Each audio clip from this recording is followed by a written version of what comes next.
Hello, नमस्कार मैत्रिणींनो, श्री स्वामी समर्थ. परत एकदा माझ्या छोट्याशा मिनी ब्लॉगमध्ये माझ्या गोड ताईंचं मैत्रिणींचं ताईंनो मनापासून खूप खूप स्वागत आहे. सध्याचं वातावरण सगळीकडे पाऊसच पाऊस आहे. खूप सारा असा पाऊस पडत आहे. पाऊस चालू झाला आहे तसा थांबायचं नाव घेत नाही. सगळीकडंच पाऊस चालू आहे. असं नाही की मुंबईला, सगळ्या गावाला वगैरे पण पाऊस चालू आहे. तर कुठं कंटिन्यू चालू आहे तर कुठं थांबून असं चालू आहे. तर बघू शकता आमच्या इथं ना खूप सारं पाणी साचतं पावसाचं. आणि हे बघू शकता हा व्हिडिओ कधीचा आहे तर व्हिडिओ आहे वटपौर्णिमेचा.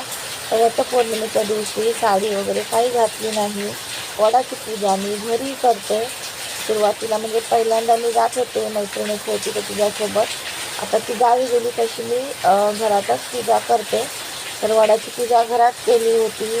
सामान वगैरे दिवस अगोदरच मी आणलं होतं आणि दुपारच्या वेळेस पूजा केली. काम वगैरे झाल्यावर साडी वगैरेसुद्धा काही घातलं नव्हतं, कारण की थोडासा प्रॉब्लेम होता म्हणजे काही गोष्टी आहेत पर्सनल म्हणजे मम्मीची वगैरे तब्येत ठीक नव्हती. तर मला ना हॉस्पिटलमध्ये पण जायचं होतं, पण त्या दिवशी मी ना हॉस्पिटलमध्ये पण गेले नाही.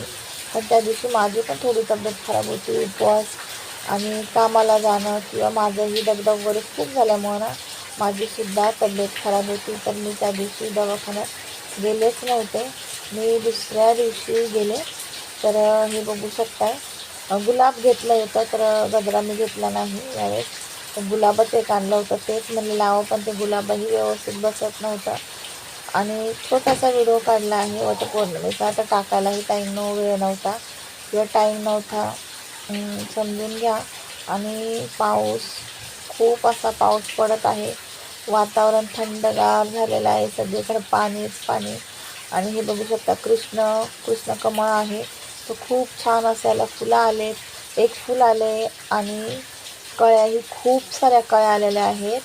तर खूप छान असं सुंदर वाटत होतं ते फूल बघून. ह्याच्या अगोदरही मी तुम्हाला पहिलं जे फूल आलं होतं ते सुद्धा दाखवलेलं आहे.